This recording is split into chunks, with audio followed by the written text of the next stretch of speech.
What is up, guys? It is the Sound Alchemist, and welcome back to another 40 Facts episode. In today's video, we will be taking you to a few renditions of what artists believe that the Primarchs would be looking like. Is that good English? I don't know. Basically, we're going to be looking at some artwork into the Primarchs of the Horus Heresy, as well as the Primarchs that have been released now in the 40K era. Basically, Mortarion, Magnus, and Guilliman. However, we're also going to be looking into the Forge World models that have been released, and I believe every single Primarch has been released via the Horus Heresy Forge World models, except for Sanguinius, Jagtai Khan, and Lionel Johnson. However, we do have confirmation that Sanguinius will be the next model being put out, which I am super pumped for. Sanguinius has been such an inspirational character, very pivotal to everything that occurred during the Horus Heresy, and I can't wait to see what beautiful model Forge World puts out. So with that being said, I will put links to the two artists who we're going to see their Primarch portraits, so to speak. That way you can check out all their art on their DeviantArt page or their ArtStation page, as well as I will put the link to the Forge World page so that if you want to go ahead and purchase your own Primarchs, boom, there you have it. So without further ado, let's begin looking into these awesome artworks. They shall be my sons, and in them will live the hopes of a unified humanity. Theirs will be the strength to prevail, not only when victory lies within easy reach, but even when it seems unattainable.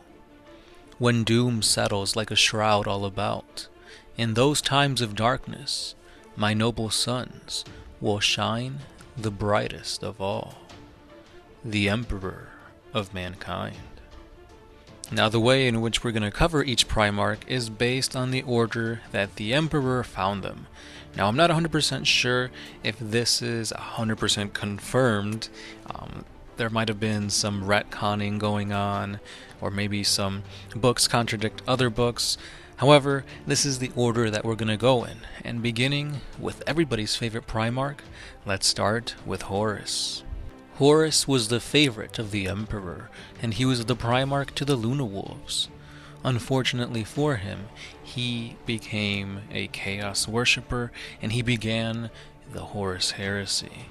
Now he has since passed on, being slain by the Emperor himself, and this is his portrait. So when it comes to the rendition that we have here for Horus, you can see that in most of his artwork, he's a bald character. He doesn't really have any defining characteristics about himself. Like, it's not like he's missing an eye, or he's got like a scar across his face or anything like that. However, it was known that Horus was very charismatic, and because of that, he could easily sway the hearts of many, and that's one way how Chaos used his charisma to sway the hearts of Space Marines and fellow Primarchs towards the dark side. Even after his descent into darkness and chaos, as you can see here, his rendition is pretty much the same.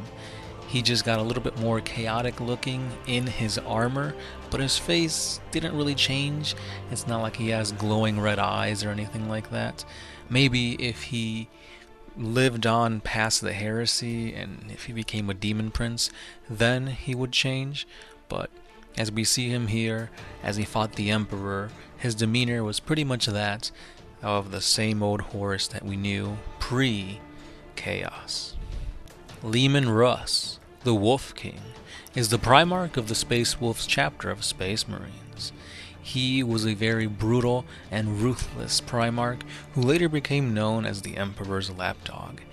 It is rumored that he was the one responsible for enacting the Edict of Obliteration, or at least following through with it, and eliminating one or both of the Lost Legions.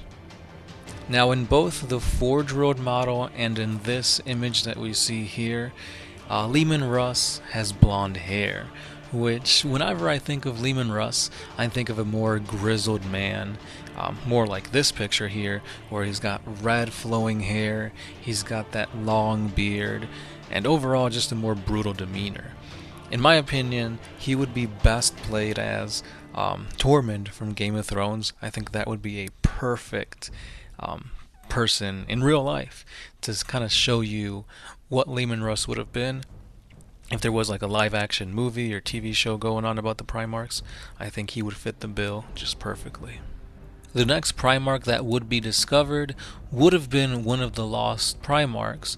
However, we have no idea what the second Primarch actually looked like or what he had to do. There's many rumors surrounding this, but again, there's no definitive answer.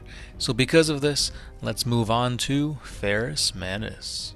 Ferrus Manus was known as the Gorgon, and he was the Primarch of the Iron Hand Space Marine Legion. He was a master smith who was known to create weapons that would not only be powerful on the battlefield, but could also inspire anybody within them to know that such craftsmanship could be possible. A defining feature for him isn't on his face, but more so upon his arms. His hands were kind of infused with necrodermis during a battle between a creature of such metal and fighting in a volcano, I believe. Because of this, it makes him even more badass. However, his life was taken from him. He was best buddies with Fulgrim, and unfortunately Fulgrim bested him in combat and ended up beheading him. So the images you see here of him all are pretty badass. They usually show him wielding his famed Warhammer.